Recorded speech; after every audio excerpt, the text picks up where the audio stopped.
Governor Jeff Landry just declared a state of emergency ahead of the special legislative session on crime. Paul Murphy reports he cited a shortage of sheriff's deputies across Louisiana.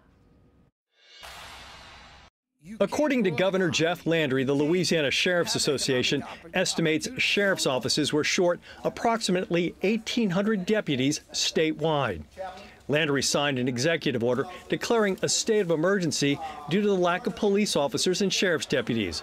It lifts limits on how many new employees sheriffs can hire and on payroll increases for their departments. The governor is hoping his declaration, along with the upcoming special legislative session on crime, will, quote, bring law and order back to our state. State Senator Royce DuPlessis, a New Orleans Democrat, questions the intent of the emergency declaration. We also have other things that I think are an emergency. We have a nursing shortage. We have a teacher shortage. And most recently, the governor did not embrace a long-term pay raise for teachers.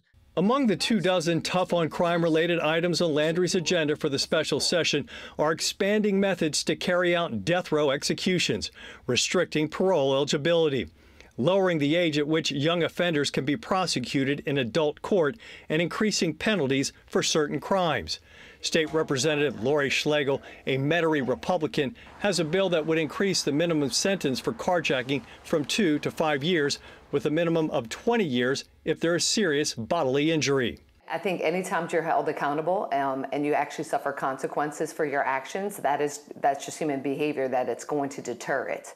DuPlessis says he doesn't see anything in what's been proposed so far that is actually going to lead to an increase in public safety. I get it. I understand Governor Landry is keeping a campaign promise, but it's a real missed opportunity. This is a real missed opportunity to address the broader issues around what leads to crime. Bruce Riley from Voice of the Experienced, a group that works to expand rights for people on parole and probation, fears lawmakers could reverse a package of criminal justice reform bills passed in 2017. We try to create housing and jobs, mental health services, addiction services.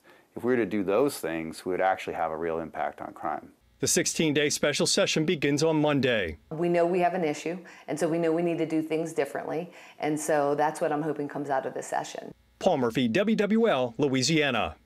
That special crime session has to wrap up by March 6th because the regular session begins just 5 days later on March 11th.